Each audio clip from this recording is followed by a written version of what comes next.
అబద్ధాలు చెప్పకూడదు, ఒకరిపైన అన్యాయంగా మాట్లాడకూడదు. ఎందుకంటే ఇక్కడ కట్టుబాట్లు ఉంది. మనం హిందువులు కాబట్టి మన యొక్క ఆరాధ దైవం వెంకటేశ్వర స్వామి. నేను డిప్యూటీ సీఎంగా, అదేవిధంగా కమర్షియల్ ట్యాక్స్ మినిస్టర్గా దాదాపు 5 సంవత్సరాలు నేను పనిచేశాను.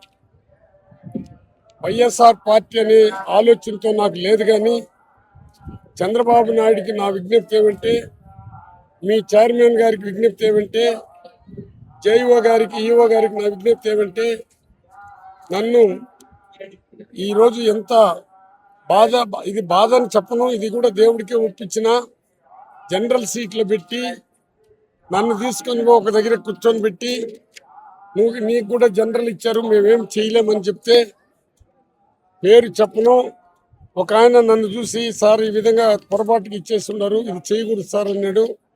ఆయన పేరు చెప్తే రేపు అతను సస్పెండ్ చేస్తాడు చంద్రబాబు నాయుడు.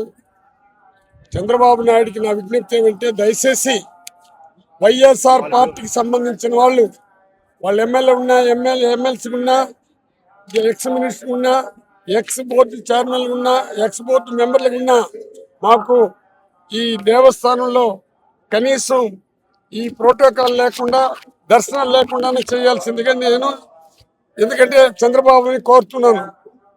ఇక్కడ దళితుడు అనే ఉద్దేశంతోనే మాట్లాడాల. ఎంత అవమానపడాలన్నా అంత అవమానం చేశారు. ఇది చాలా మంచి సాంప్రదాయం కాదు. దేవుడి దగ్గర అందరూ సమానులే. మనం ఎంత డబ్బు సంపాదిస్తున్నాం అనేది కదా చూడాల్సింది. మనం చచ్చిపోయినట్టు ఆ డబ్బు మనతో కూడా రాదు.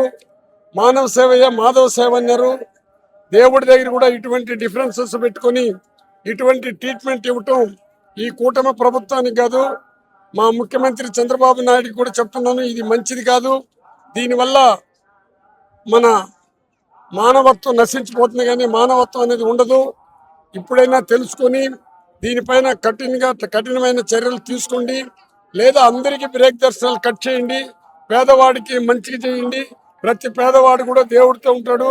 300 కిలోమీటర్ల నుంచి 1000 కిలోమీటర్లు నడిచే పేదవాళ్ళకి విఐపి దర్శనాలు ఇచ్చి, మా పోటీ అంటే ఎమ్మెల్యేగా ఉండే వాళ్ళకి అందరికి కూడా ఈ బ్రేక్ దర్శనాలు కట్ చేయండి.